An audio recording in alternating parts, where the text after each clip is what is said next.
The night sky over Taeyang Prime had never looked so beautiful or so wrong. Do-Yun Park stood at the observation deck of the atmospheric processing station, watching crimson light dance across the clouds. For a moment he thought it might be the aurora that sometimes painted the sky during solar storms. Then the first explosion shook the building. The coffee mug in his hand shattered on the metal floor. Through the thick glass windows he saw shapes moving between the stars. They were not human ships. Emergency alert. All citizens report to evacuation stations immediately. This is not a drill. The voice echoed through every speaker in the colony. Do-Yun had heard those words in training exercises dozens of times. Tonight, they carried a weight that made his chest tight with fear. He ran to the control panel and checked the atmospheric readings. Everything looked normal. The air processors were working fine. The problem was not with the machines he maintained. The problem was coming from space. Outside, the sky erupted in fire.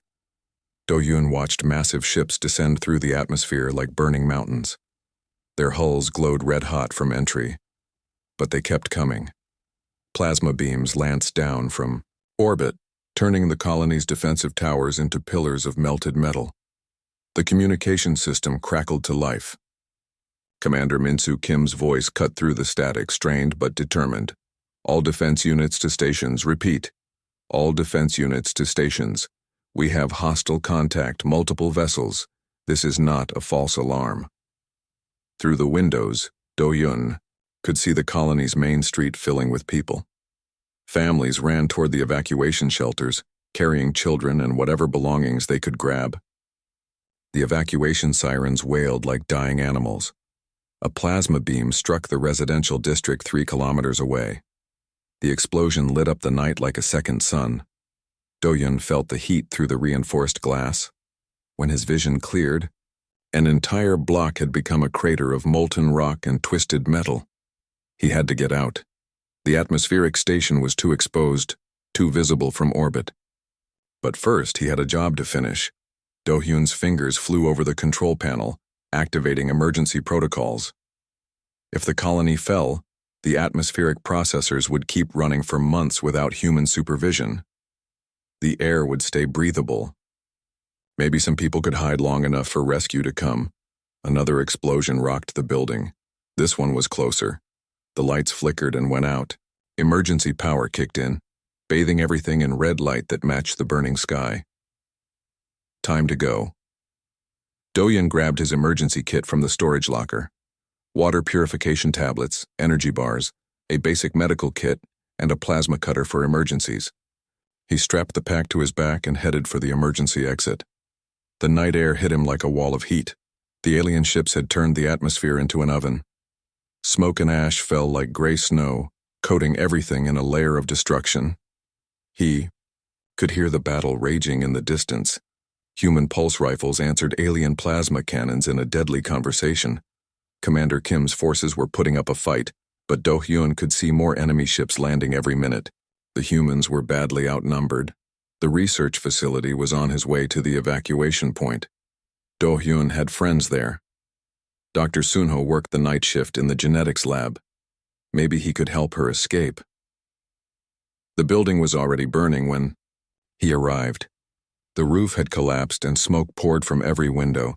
It looked hopeless, but he heard something that stopped him cold. Barking. Desperate, frightened barking coming from inside the wreckage. Do-Yun knew that sound. The research facility kept animals for their genetic enhancement projects. Most were standard lab animals, but a few were special.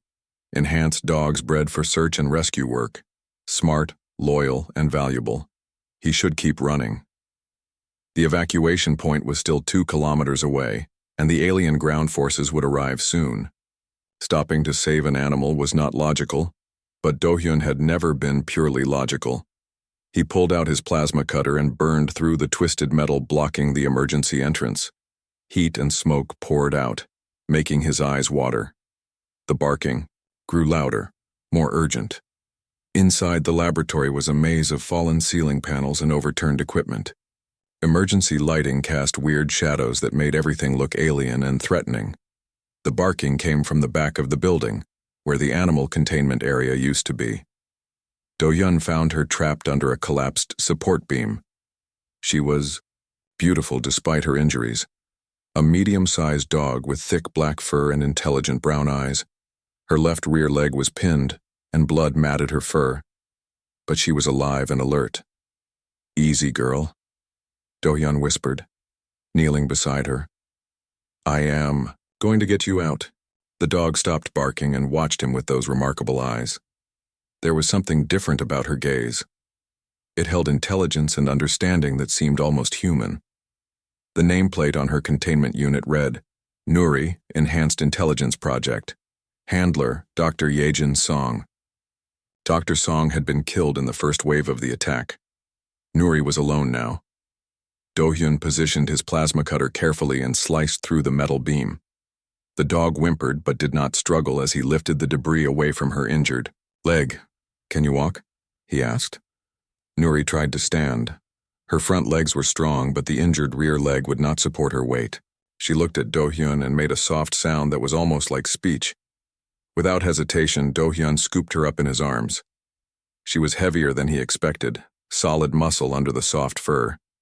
But she settled against his chest without fighting, as if she understood he was trying to help. The evacuation sirens had stopped. That was not a good sign. Do-hyun carried Nuri outside and saw why the sirens had gone quiet. Alien ground forces moved through the colony streets like a plague of metal insects. They were tall, thin creatures in powered armor, carrying weapons that hummed with deadly energy. They shot anything that moved. The evacuation point was overrun. Smoke rose from the shelter complex where hundreds of people had gathered to wait for rescue ships that would never come. Commander Kim's voice came over his emergency radio one last time. "This is Taiyang Defense Command. Colony has fallen. Repeat, colony has fallen. All surviving units scatter and evade. Fight when you can. Hide when you must. Make them pay for every meter." Then the radio went silent. Do-hyun looked down at Nuri, in his arms. Her breathing was steady despite her injuries. Her eyes met his, and he saw something there that looked like determination. "Looks like it is just you and me now," he whispered. Together, they disappeared into the burning forest, as his world died behind them. 3 months had passed since the burning of Taeyang Colony. The forest that once surrounded the human settlement now looked like a graveyard of blackened trees and scorched earth. But life found a way to continue, even in the ashes. Do-hyun crouched, behind a fallen log, watching a Vrathari patrol move through the valley below. The alien soldiers moved in perfect formation, their metallic armor gleaming in the pale sunlight. Their weapons swept back and forth, searching for any sign of human survivors. Beside him, Nuri lay perfectly still. Her injured leg had healed. Well over the past months, though, she still limped slightly when tired. More importantly, she had learned to be completely silent when danger was near. Her enhanced intelligence made her an ideal partner for survival in this new world. The dog's ears twitched slightly. She could hear things that Do-hyun could not. Her nose caught scents that told stories of who had passed this way and when. Most importantly, she could sense the aliens from much farther away than any human could. The patrol passed without detecting them.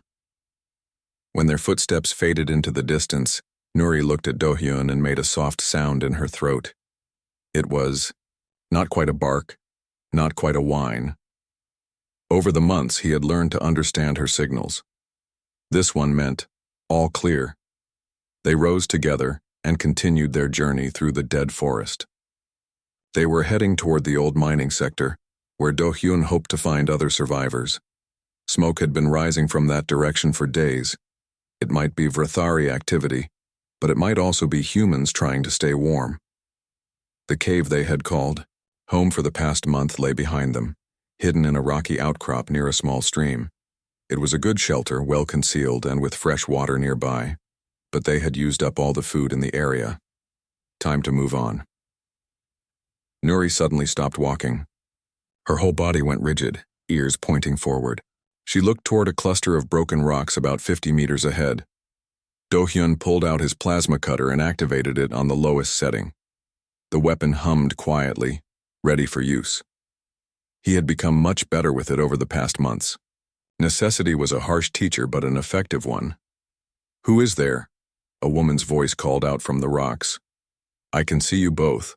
Put down your weapon." The voice spoke in Korean, with the accent of someone from the northern districts of the colony. Human then. Probably. "I am Do-Hyun Park," he called back. "From the atmospheric station. This is Nuri. We mean no harm." Do-Hyun Park? The engineer who kept the air processors running during the attack? The voice sounded surprised. "I heard about you from other survivors. You saved a lot of lives that night." A woman emerged from behind the rocks. She was thin from months of poor eating, her clothes patched and dirty, but her eyes were bright and alert. She carried a medical bag slung over her shoulder. "I am Hyejin Lee," she said. "I was a medic at the colony hospital before." She gestured at the ruined landscape around them. "Before all this." Nuri approached Hyejin cautiously. The dog sniffed the air around the woman, then sat down and wagged her tail once. Her way of saying this person was safe. "She likes you," Do-Hyun said. "Nuri has good instincts about people." Hyejin knelt down and let Nuri sniff her hand. "She is beautiful. Is it true what they say about the enhanced animals? That they are smarter than normal dogs?" "Much smarter," Do-Hyun replied. "Sometimes I think she understands more than I do." "There are others," Hyejin said, standing up. "Other survivors. We have a small camp hidden in the old mining tunnels. Would you like to meet them?" Do-Hyun and Nuri followed Hyejin through a maze of broken rocks and twisted metal. The path was hard to see unless you knew where to look. Good camouflage was essential for survival. The entrance to the mining tunnel was hidden behind a rockfall that looked natural but had been carefully arranged. Inside, the tunnel opened into a larger chamber lit by battery-powered lights. About 20 people lived here, all survivors from the colony. Their leader was Sang-woo Choi, a big man with scarred hands and a gray beard. He had been a mining foreman before the invasion. Now he was trying to organize the survivors into something that could fight back. "So you are the famous Do-Hyun Park?" Sang-woo said, looking him up and down. "The man who walks through fire with his faithful dog?" "I am just trying to stay alive," Do-Hyun replied. "We all are. But some of us want to do more than just survive. We want to make the aliens pay for what they did to our home." Sang-woo led them deeper into the tunnel complex. The miners had been working here for years before the invasion. The tunnels went deep into the bedrock, forming a network that extended for kilometers in every direction. "We have been mapping the old passages," Sang-woo explained. "There are sections that go much deeper than the original mining operations. Some of them look like they were carved by machines, but not human machines. They reached a chamber that was different from the others. The walls were smooth, covered in patterns that seemed to shift in the light. Strange symbols were carved into the rock, following geometric designs that hurt to look at for too long. "We found this 3 weeks ago," said a woman with short gray hair. "I am Dr. Ji-won Yoon. I used to study ancient civilizations before I came to Taeyang Prime." Dr. Ji-won pointed to the symbols on the walls. "These markings are not human. They are also not Vrathari. Someone else made this place, long before either of our species arrived on this world." Nuri walked to the center of the chamber and sat down. She looked around at the strange symbols with interest, her head tilted as if she was listening to something only she could hear. Suddenly, one of the symbols began to glow with soft blue light. Everyone in the chamber stepped back in alarm. Do-Hyun moved toward Nuri, but she seemed calm. Her tail wagged slowly as she watched the glowing symbol. "Fascinating," Dr. Ji-won whispered. "The chamber is responding to her presence. I have been studying this room for weeks, and nothing like this has ever happened before." More symbols began to light up, creating a pattern that spread across the walls like ripples on water. The light was warm and welcoming, not threatening. Do-Hyun knelt beside Nuri. "What do you sense, girl? What is this place trying to tell us?" The dog looked at him with those intelligent brown eyes. For a moment he could swear she was trying to speak. Then she stood up and walked to one of the glowing symbols. She placed her paw against it. The entire chamber filled with soft light. Images appeared in the air above them, showing the planet as it had been long ago. Cities of crystal and metal rose from green valleys. Ships moved between the stars, carrying beings that looked almost human, but were somehow more graceful, more elegant. The architects, Dr. Jiwan breathed. The people who built this place, they were trying to leave us a message. The images changed, showing great ships falling from the sky like burning comets. War and destruction swept across the ancient cities. But some of the crystal structures survived, hidden deep underground. The light faded, and the chamber returned to normal. But everyone present knew they had witnessed something important, something that might change their understanding of the war they were fighting. The aliens who destroyed this world before, Sang-woo said slowly. They were not the first to invade Taeyang Prime. And the architects built these chambers as shelters, Dr. Jiwan added. Places where survivors could hide and wait for better times. Do-hyun looked down at Nuri. The dog sat calmly beside the symbol she had touched, as if activating ancient alien technology was the most natural thing in the world. She is the key, he realized. Her enhanced genetics, her intelligence. She can communicate with their machines. Outside the chamber, they could hear the distant sound of Rathari aircraft searching the forest. The enemy was still out there, still hunting for human survivors. But now they had something the aliens did not expect. They had found the legacy of an ancient civilization, and they had a way to use it. The war for Taeyang Prime was about to change. The underground chamber had become their new home. Over the past 2 weeks, more survivors had found their way to the hidden refuge. The group had grown from 20 people to nearly 60, all drawn by whispered stories of a safe place where the ancient lights kept the darkness away. Do-hyun sat beside one of the glowing symbols, watching Nuri sleep curled up against the warm stone. The dog had changed since their first contact with the architect technology. She seemed more aware, more connected to something larger than herself. Sometimes he caught her staring at the walls as if she could see things that were invisible to human eyes. Dr. Jiwon approached with her notebook full of sketches and observations. She had been studying the chamber day and night, trying to understand how it worked. The symbols respond differently each time Nuri interacts with them, she said, sitting down beside Do-hyun. Yesterday she activated a section that showed us star maps. The day before it was images of some kind of defensive system. She is trying to teach us something, Do-hyun replied. But I am not sure what. Footsteps echoed from the tunnel entrance. Sang-woo emerged from the darkness, supporting a woman in a torn military uniform. She was badly injured with burns on her arms and a makeshift bandage around her head. Found her about 2 kilometers from here, Sang-woo said. Says she has important information about the aliens. Hyejin rushed forward, with her medical supplies. Get her to the recovery area. I need better light to treat those burns. The injured woman grabbed Do-hyun's arm as they helped her toward the medical station. Are you the one with the dog? The one who can make the old machines work? I am Do-hyun. Park. This is Nuri. Captain So-young-han, Colonial Fleet. My ship crashed 3 days ago during a reconnaissance mission. She winced as Hyejin began cleaning her wounds. I have data about the aliens, about why they are really here. Everyone in the chamber gathered around as Captain Han explained what she had learned. The Vrathari were not just another conquering species looking for new worlds to colonize. They were part of something much larger and more dangerous. They call themselves the Cleansers, Captain Han said. They travel from world to world, destroying any trace of architect technology they find. They have been doing this for thousands of years. Dr. Jiwan looked up from her notes. That explains why they targeted Taeyang Prime so specifically. Our deep core scans must have detected the underground network. There is more, Captain Han continued. The Vrathari are afraid of the architect technology. Their own records speak of ancient defeats, of worlds where primitive species used architect systems to destroy entire Vrathari fleets. Nuri suddenly raised her head, ears alert. She stood up and walked to a section of the wall that had never shown any activity before. New symbols began to glow, brighter than any they had seen previously.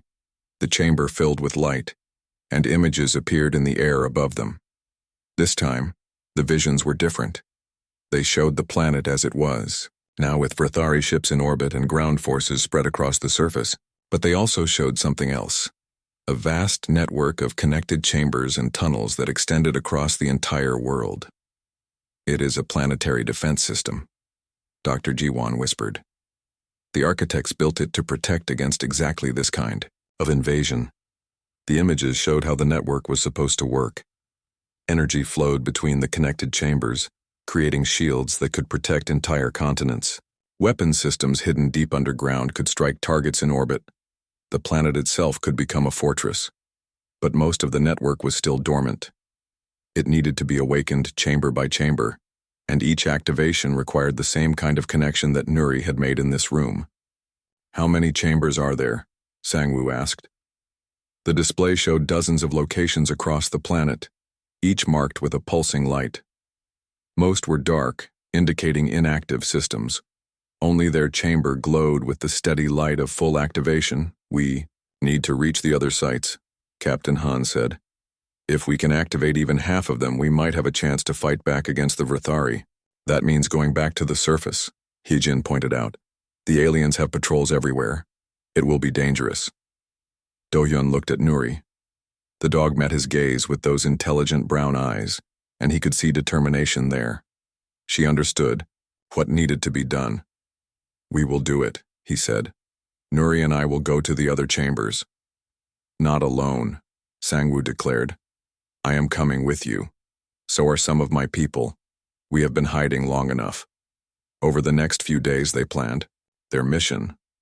The nearest inactive chamber was about 20 kilometers away, hidden beneath the ruins of an old research station. It would be a dangerous journey through territory controlled by Vrathari patrols. They left at dawn, moving in small groups to avoid detection. Do-hyun and Nuri traveled with Sangwoo and 3 other volunteers. Captain Han stayed behind to help, coordinate their efforts using the communication systems they had found in the main chamber. The journey took them through the devastated remains of human settlements. Burned-out vehicles lined the roads. Empty houses stood like broken teeth against the gray sky. The Vrathari had been thorough in their destruction. Nuri proved invaluable as a scout. Her enhanced senses could detect alien patrols long before human eyes could see them. Twice she led them around Vrathari checkpoints that would have been impossible to avoid otherwise. They reached the research station ruins by midday. The underground chamber was harder to find than expected. The entrance had been buried under debris from the orbital bombardment. It took hours of careful digging to clear a path inside. The second chamber was larger than the first, with more complex symbols covering every surface. But it was completely dark and cold. No welcoming glow greeted them as they entered. Nuri walked to the center of the room and sat down. Just as she had done in the first chamber, she looked around at the dark symbols, her head tilted in concentration. Nothing happened. Minutes passed. Still nothing. Do-hyun began to worry that they had made the journey for nothing. Then Nuri stood up and walked to him. She pressed her nose against his hand and looked up at him with an expression that seemed almost pleading. "What is it, girl? What do you need?" Understanding came suddenly. In the first chamber, Nuri had been able to make the connection because Do-hyun was there with her. The bond between them was part of the key. The architect technology responded not just to her enhanced genetics, but to the relationship they had built together. Do-hyun knelt beside Nuri and placed his hand on her head. "Together," he said softly. The effect was immediate. Symbols began to glow across the walls and the chamber filled with warm light. But this time, something more happened. Do-hyun could feel the connection flowing between himself and Nuri, and through her to the vast network that lay sleeping beneath the planet. For a moment, he could sense the other chambers scattered across Taeyang Prime. He could feel the potential power of the complete system waiting to be awakened. It was overwhelming and beautiful and terrifying all at once. The connection stabilized, and the chamber settled into a steady glow. They had successfully activated the second site. 2 down, Sangwoo said with satisfaction. Many more to go. But as they prepared to leave the chamber, alarms began sounding in the distance.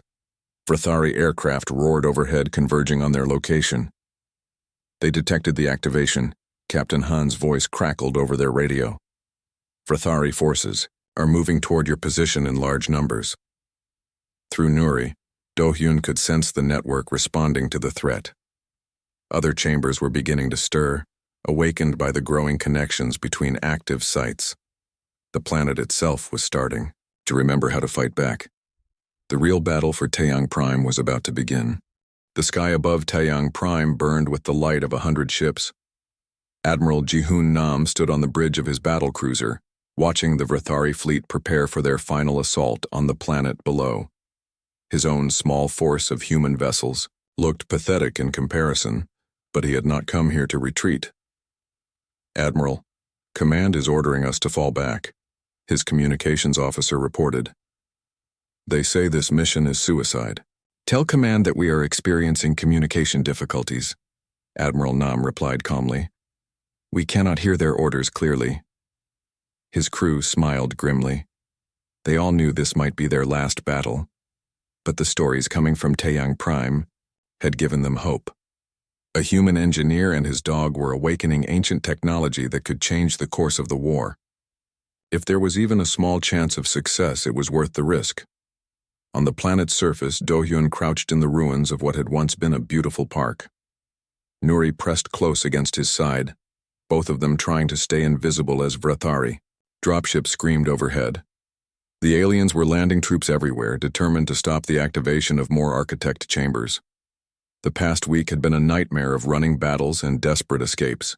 Do-hyun and Nuri had managed to activate 3 more chambers before the Vrathari response became too overwhelming. Each activation made the network stronger, but it also made them easier to track. The next chamber is only 2 kilometers away, Sang-woo whispered, checking his map. His beard was singed from their last encounter with alien plasma weapons, but his determination had not wavered. If we can reach it, we will have 5 active sites. That might be enough to start the real defenses. Through their radio, they could hear Captain Han coordinating with other survivor groups across the planet.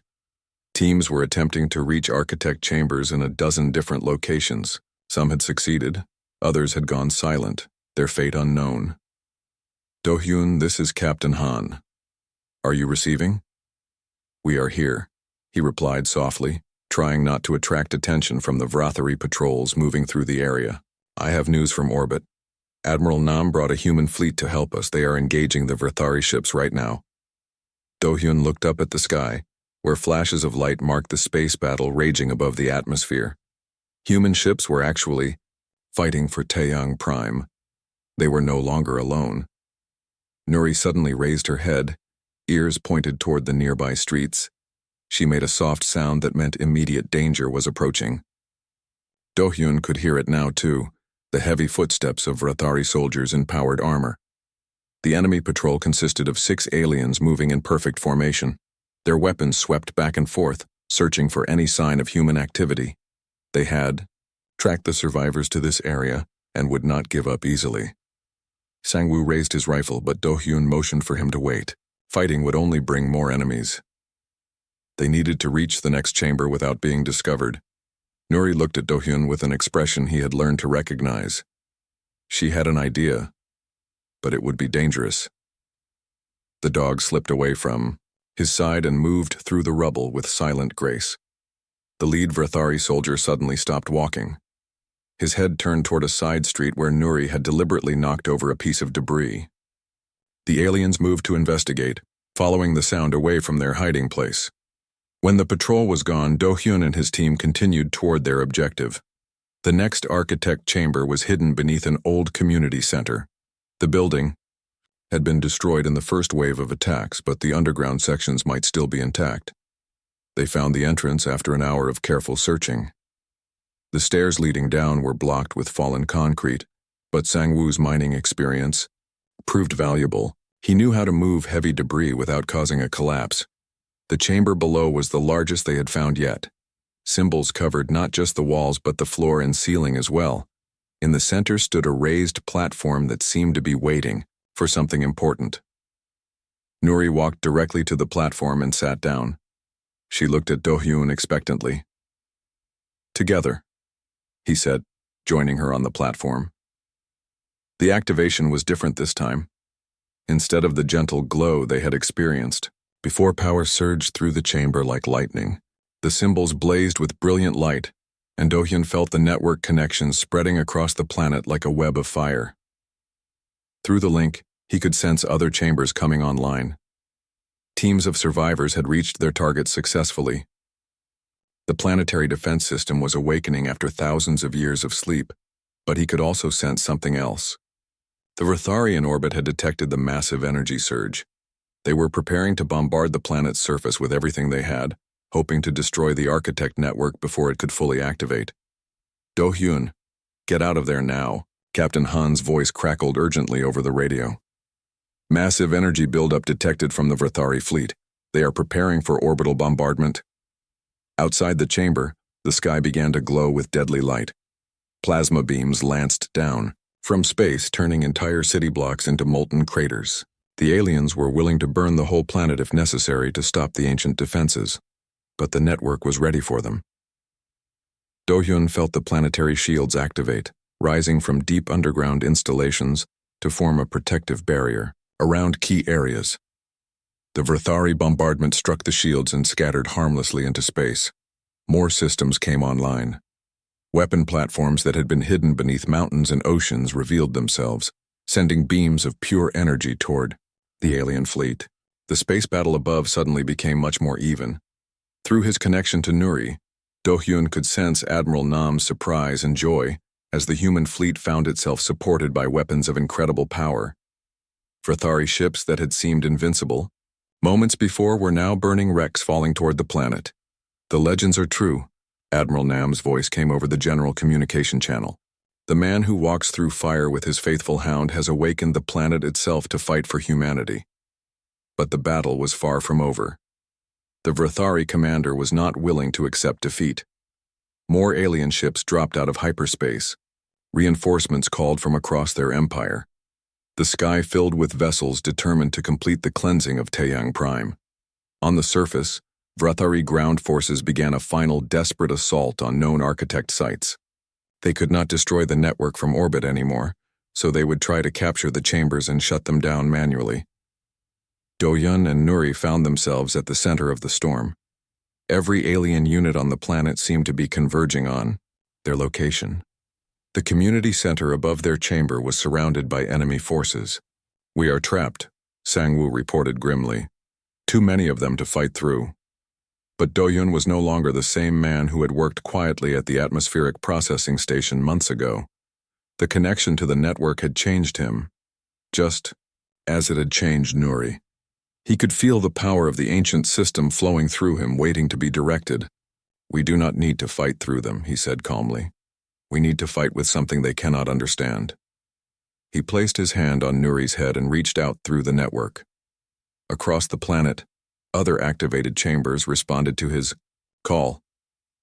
The defensive systems that had been built to protect against exactly this kind of invasion came fully online for the first time in millennia. The ground beneath the Vrathari forces began to shake. Ancient weapons rose from hidden positions, targeting the alien troops with precision that was impossible to avoid. Shield generators created protective barriers around human positions. Most importantly, the network began to extend its influence beyond the planet's surface. Tendrils of energy reached out to touch Admiral Nam's fleet, sharing Architect technology with human ships that had never been designed to carry such power. The tide of battle turned in minutes. Vrathari forces that had seemed unstoppable found themselves facing weapons they could not comprehend, coordinated by an intelligence they could not defeat. But the network demanded a price for its power. Do-hyun could feel it drawing energy from him and Nuri, using their life force to fuel the ancient systems. The connection that had made them heroes might also destroy them. Looking into Nuri's eyes, he saw that she understood the cost. She was willing to pay it just as he was. Some things were worth any sacrifice. Together, they reached deeper into the network, preparing to unleash the full power of the Architect legacy against the enemies of Taeyang Prime. The energy flowing through the network was beyond anything the universe had seen for thousands of years. Do-hyun felt it burning through his body like liquid fire, connecting him to every corner of Taeyang Prime and beyond. Through Nuri, he could sense the ancient systems reaching out across space itself, touching worlds that had been dead for millennia. The Vrathari fleet commander watched in horror as his supposedly invincible armada began to fall apart. Human ships that should have been easy targets were suddenly protected by shields of impossible strength. Weapons that belonged in museums were firing beams that could cut through Vrathari battlecruisers like paper. But it was not just the technology that terrified him. It was the coordination. Every human ship, every defensive platform, every hidden weapon worked together as if controlled by a single mind. The primitives had somehow awakened something that his empire had spent eons trying to destroy. In the underground chamber, Do-hyun struggled to maintain the connection as power continued to flow through him. His vision blurred and he could taste blood in his mouth. The network was demanding more energy than any human body was meant to channel. Nuri pressed closer against him, sharing the burden. The enhanced dog was suffering too, but her determination never wavered. Together they had become something greater than the sum of their parts. They were the bridge between human courage and ancient wisdom. "The main Vrathari command ship is falling back," Captain Han reported over the radio. Her voice seemed to come from very far away. "Admiral Nam says their entire fleet is in retreat." But Do-hyun could sense something that the others could not. The Vrathari were not just retreating from Taeyang Prime. The network's influence was spreading to other worlds, activating dormant architect sites across the galaxy.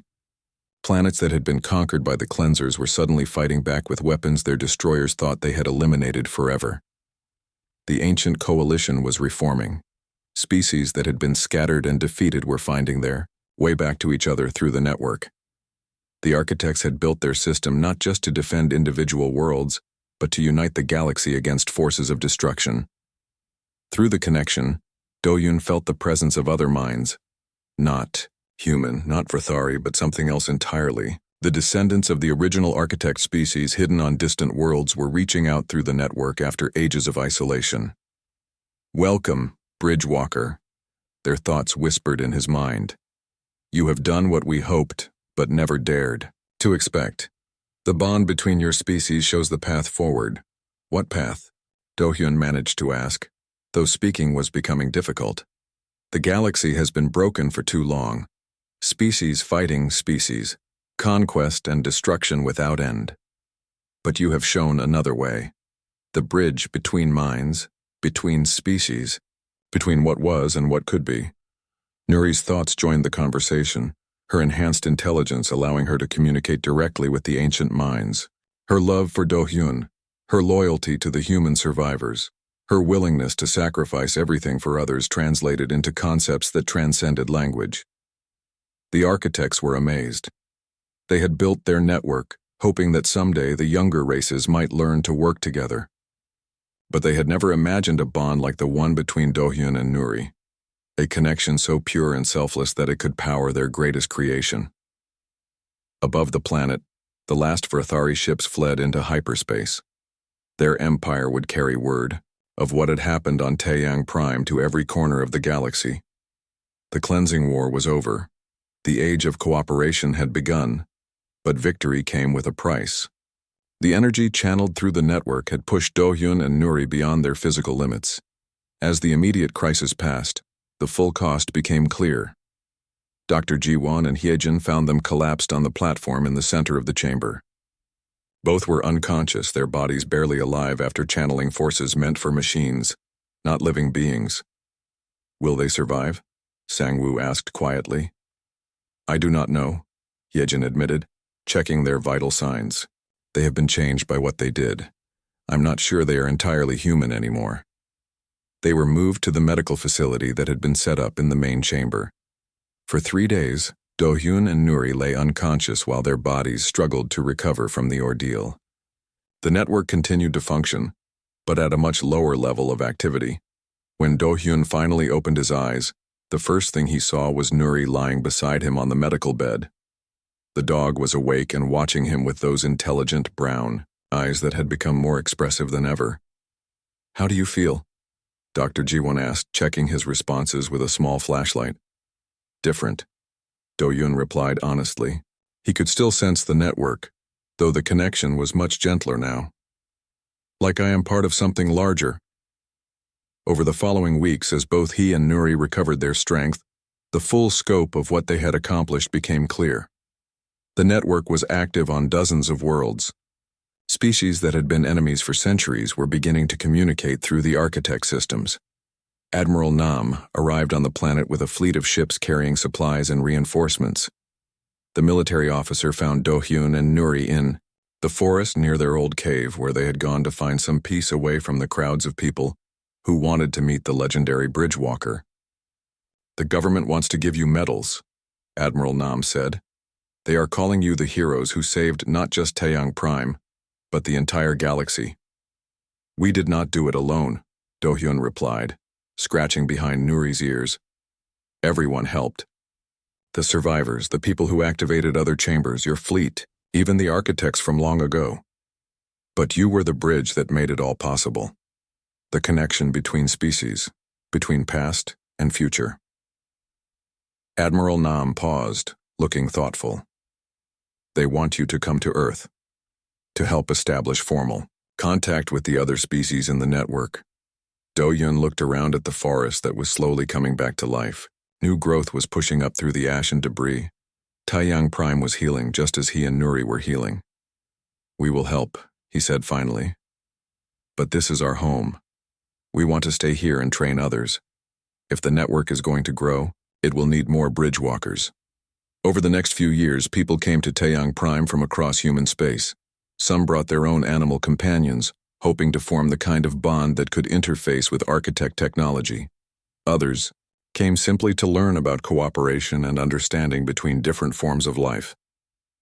Nuri proved to be an excellent teacher. Her enhanced intelligence allowed her to work with humans and animals alike, helping them form the connections necessary to use the network. She seemed to understand instinctively what each individual needed to overcome their barriers and fears. The Bridgewalker Academy was established in the rebuilt colony. Its students came from many species now. As the network continued to spread and grow, former enemies learned to work together, sharing knowledge and resources instead of fighting over them. Dr. Ji-won became the Academy's first director, studying the philosophical implications of interspecies cooperation. Yejin established medical protocols for the bonding process, ensuring that future bridgewalkers would not have to risk their lives as Do-hyun and Nuri had done. Sang-woo led the construction crews that built the new facilities, his mining expertise proving valuable in creating underground training chambers. Captain Han coordinated with fleets from multiple species, helping to establish trade routes and communication networks that spanned the galaxy. 10 years after the burning of Taeyang Colony, President Myung-shin of the United Human Colonies came to visit the Academy. She found Do-hyun and Nuri in their favorite spot, a hill overlooking the rebuilt settlement where the memorial to the invasion's victims stood surrounded by gardens. "You have done something incredible here," President Shin said, watching new students practice with their animal partners in the training fields below. "The galaxy is more peaceful now than it has been in recorded history." "Peace is not something you achieve once and keep forever," Do-hyun replied, his hair now touched with gray but his eyes still bright with purpose. "It is something you build every day, one connection at a time." Nuri, her own coat showing silver threads but her spirit still strong, wagged her tail once in agreement. Around them, the sounds of different species working together filled the air with harmony that would have been impossible just a decade before. The memorial listed the names of everyone who had died in the invasion, but it also carried a message that had become the motto of the Bridgewalker Academy. From ashes and courage, bonds that cannot be broken. From bonds, a future that includes us all. As the sun set over Taeyang Prime, Do-hyun and Nuri walked back toward the academy. Tomorrow would bring new students, new challenges, and new opportunities to build the connections that held the galaxy together. They had become legend, but they had never forgotten the simple truth that started it all. Sometimes the most important thing you can do is refuse to abandon those who need your help, no matter how dangerous it might be. The galaxy was vast and full of wonders, but at its heart, it was held together by bonds of loyalty, courage, and love that could overcome any obstacle. The age of the bridge walkers had begun.